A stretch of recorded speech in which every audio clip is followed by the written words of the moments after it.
djo.p. More money, more murder, more homicide. You catch that body, nigga, better have that alibi. You never know, it might just be your time. You take your ride to the pearly white gates, watch that suicide.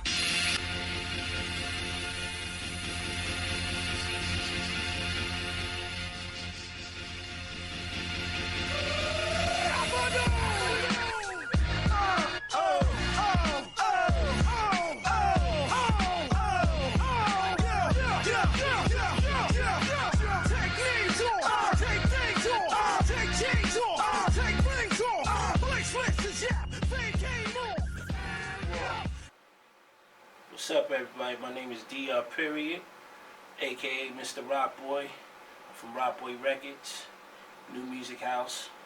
Everything that we do, Rock Boy, all day, every day, djo.p. Where did you get your name from? Well, djo.p is a part of my government, you know.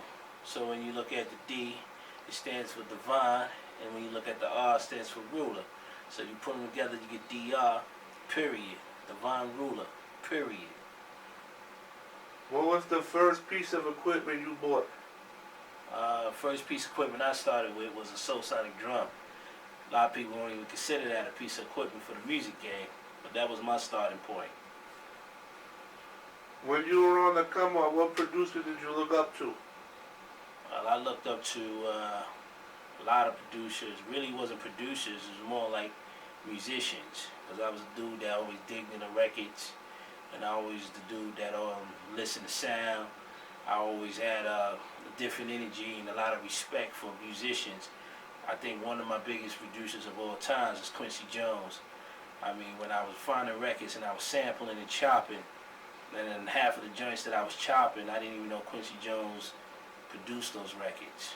So I say producer, Quincy Jones. Who was the first artist you made a beat for? First artist I made a beat for was, wow, I mean, when you talk about the first artist, commercial That's in the release, industry now, or then? well, back then, I say it was more like, we'll just keep it simple. We'll say MOP. We'll keep it simple.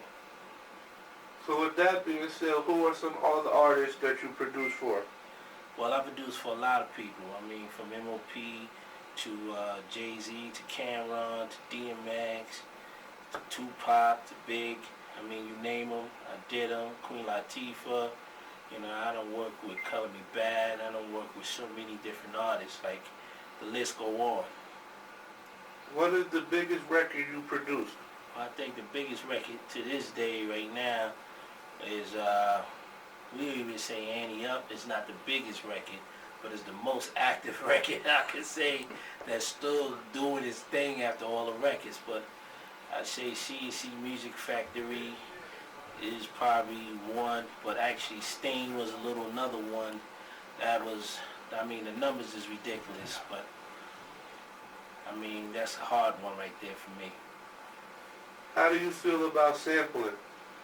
I love sampling. Sampling is my whole motivation. Sampling is the sound of DR period. You know, just digging into records and finding new sounds, finding new musicians, finding new grooves. Sampling is definitely my one of my strong suits. How do you feel about producers using computer programs versus using an MPC? Well, I say MPC is my world. You know, that's one of the dopest drum machines I ever touched in my life, you know. And the cats who's doing on the computers, I mean, you know, that's some dude's, you know, preference. Where as far as what they do with the computers and what I do in the MP, I guess it's the same. You know, it's all programming. So, I mean, I'm not mad at the computer producers. You know, I think they doing their thing. Some hot cats out there. And, you know, the MP is just my world. I love that MP because that was a part of DR period signature sound. If you could put any three rappers on one of your beats, alive or passed away, who would it be? I tell you, if I had a choice, I have Eve, I have Little Kim, and I had Foxy Brown on the same record. Who would you put on the hook? And I put on the hook, I probably throw,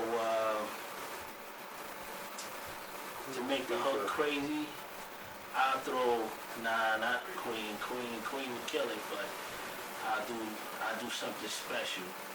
I put a current singer on there like Fantasia on a hook. That's it. Thank you for your time, brother. I appreciate it. That was easy.